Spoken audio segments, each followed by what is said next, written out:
भय प्रकट कपाला दीन दयाला। भगवान राम प्रकट हुए अयोध्या में, क्योंकि अब भगवान राम को टाट की जगह ठाठ में विराजमान होना होगा। ये तारीख होगी 22 जनवरी, जब भगवान राम अपने घर यानी कि अयोध्या के भव्य मंदिर में पहुंचेंगे। मेरे ठीक पीछे जो तस्वीर आप देख रहे हैं ये उसी राम मंदिर की है जो राम मंदिर अयोध्या में बन रहा है। और इस वक्त आप देखिए कि तैयारियां जोर शोर से चल रही हैं। 22 जनवरी को प्रधानमंत्री यहां पहुंचेंगे और विशेष पूजन अर्चन होगा और दोपहर 12:15 से 1:45 के बीच में भगवान राम की 51 इंच की जो प्रतिमा है उस प्रतिमा को गर्भगृह में विराजित किया जाएगा। अब अगर मंदिर की खासियत की बात करें तो मंदिर नागर शैली में बनाया जा रहा है, यानी जो पत्थरों पर आप कलाकारी देख रहे हैं, जो नक्काशियां देख रहे हैं वो नागर शैली की है। वहीं अगर इसकी लंबाई चौड़ाई की बात करें तो 380 फीट लंबा, यानी कि जो सिंह द्वार है जहां से प्रवेश होगा वहां से लेकर गर्भगृह तक की जो लंबाई है वो 380 फीट, चौड़ाई 250 फीट और ऊंचाई 161 फीट होगी। ऊंचाई की बात कर ले तो सबसे पीछे की तरफ आप सामने जो जगह देख रहे हैं वहां पे गर्भगृह होगा और गर्भगृह के ऊपर 161 फीट का शिखर होगा और उस शिखर के ऊपर धर्म ध्वजा भी लगाई जाएगी। इस मंदिर में 3 फ्लोर्स होंगे, यानी कि 3 तल का ये मंदिर होगा और हर तल की ऊंचाई 20 फीट होगी। कुल 392 स्तंभ लगाए जाएंगे और 44 कपाट। और इस मंदिर की अगर हम एक और खासियत आपको बताएं तो इस मंदिर में कुल 5 शिखर होंगे। अगर शिखरों का व्याख्यान मैं करूं तो सबसे पहले आप देखिए कि मेरे ठीक पीछे जो मंदिर का सबसे शुरुआती हिस्सा है उसको हम कहेंगे सिंह द्वार। सिंह द्वार वो द्वार है जहां से जो भी श्रद्धालु आएंगे वो राम मंदिर के अंदर दाखिल होंगे। सिंह द्वार के ठीक बाद अगर आप देखेंगे तो मंडप बनाए गए। मंडप यानी जो ऊपर आप गुंबद जैसी जगह देख रहे हैं उसमें सबसे पहले होगा रंग मंडप, फिर होगा नृत्य मंडप, उसके बाद गूढ़ी मंडप, फिर उत्तर और दक्षिण दिशा में कीर्तन मंडप बनाए जाएंगे और कुल 5 मंडपों के बाद होगा गर्भगृह जहां पे भगवान राम विराजने वाले हैं। अगर इस राम मंदिर के परिसर की हम बात करें तो परिसर कुल 70 एकड़ का है, लेकिन जिस हिस्से में रामलला का भव्य मंदिर बनाया गया है वो हिस्सा है 2.7 एकड़ का।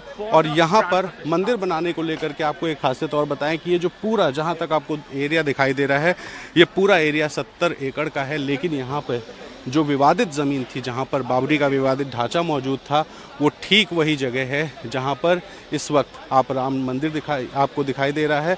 और इसी जगह पे बाबरी का विध्वंस करके जब मामला कोर्ट में पहुंचा तो कोर्ट ने साक्ष्यों के आधार पर इस जगह को हिंदुओं को दिया, यानी कि जो ज़मीन का विवाद था वो ज़मीन का विवाद हिंदुओं के पक्ष में जाने के बाद यहाँ पर निर्माण शुरू हुआ और निर्माण शुरू होने के बाद अब मंदिर के पहले चरण का जो काम है वो लगभग पूरा है। और 22 जनवरी को जब प्रधानमंत्री यहाँ पहुँचेंगे, देश भर के साधु संत यहाँ पहुँचेंगे, विशिष्ट अतिथि यहाँ पहुँचेंगे, उन सबकी मौजूदगी में भगवान राम को उनके घर में विराजा जाएगा। और जो भगवान राम 28 सालों तक टेंट में रहे, जो भगवान राम अस्थायी मंदिर में रहे, अब वो भगवान राम अपने स्थायी घर में पहुंचेंगे।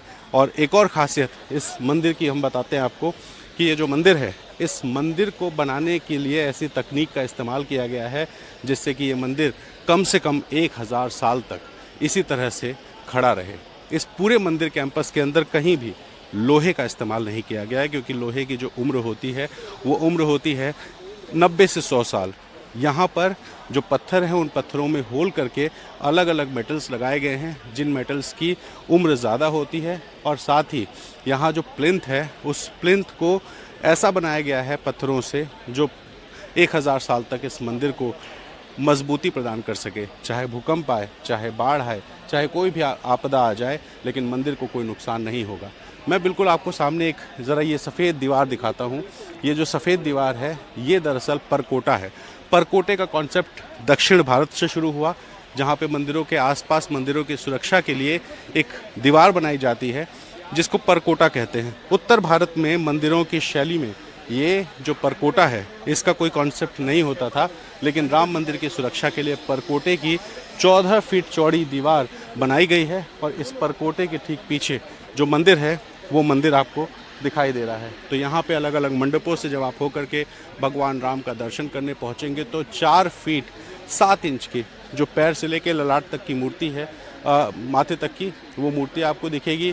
मकराना के पत्थर लगाए गए हैं, संगमरमर लगाए गए हैं और साथ ही यहाँ पर हर वो इंतज़ाम किया गया है जिससे कि जो राम भक्त अयोध्या पहुँचे वो रामलला के मंदिर को देखकर, रामलला को देखकर भाव विभोर हो जाए, भक्ति में लीन हो जाए। कैमरा पर्सन राजेश गुप्ता के साथ रणवीर, NDTV, अयोध्या।